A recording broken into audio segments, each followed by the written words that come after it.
Watcher's curse. Jake had always been a man of the water. As a lifeguard, his job was simple: watch, protect, and save lives. But watching became more than just a job for him. Sitting on his lifeguard chair, his sunglasses shielding his wandering eyes, he picked up his binoculars and zoomed in. Not on the waves, not on struggling swimmers, but on the women running along the shore. Their bodies glistened under the sun, their curves bouncing in rhythm with their strides. A strange heat bubbled inside him. His fingers tightened around the binoculars as he watched them, hypnotized. "Yo, Jake." He flinched. One of his colleagues stood next to him. "Shift's over." Jake cleared his throat, lowering the binoculars. "Yeah, got it." That night, he sat in front of his laptop, searching for images that could replicate the thrill he felt earlier. But no matter how many photos he scrolled through, they didn't excite him the way real life did. He needed more. He needed the real thing. So he started watching.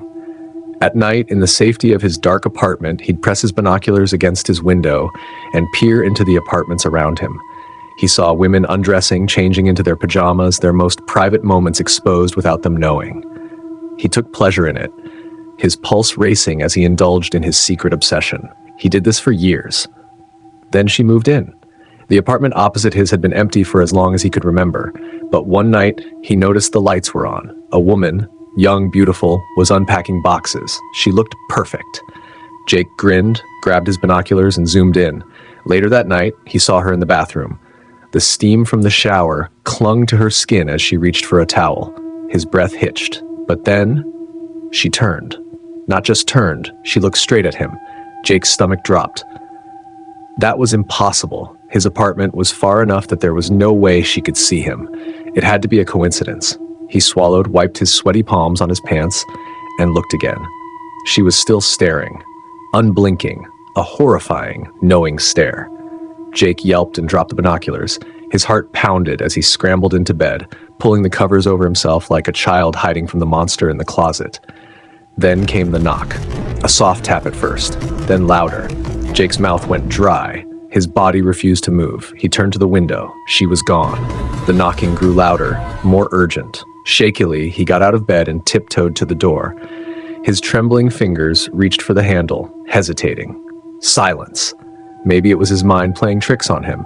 He exhaled and started to close the door. A hand shot out, grabbing it. Jake gasped and stumbled back as she pushed her way in. Her face was twisted into the eeriest smile he'd ever seen. Her eyes were dark, void-like, sucking all the light from the room. "You like to watch, don't you?" she whispered. Jake's throat closed up. His body was paralyzed with fear.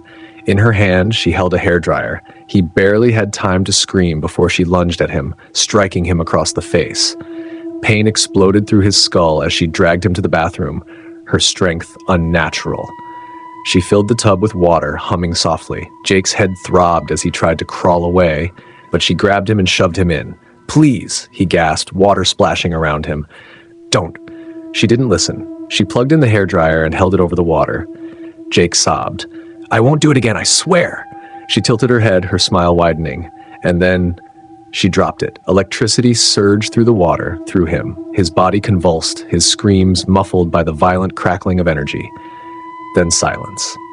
The next morning, the neighbors whispered about the strange flickering lights. Not in Jake's apartment, but in the apartment across from his. "That place has been empty for years," a woman muttered. "No one lives there," another agreed. "A girl died in that room a long time ago. No one's rented it since." They all looked up at her window. The light that had been on the night before was now off.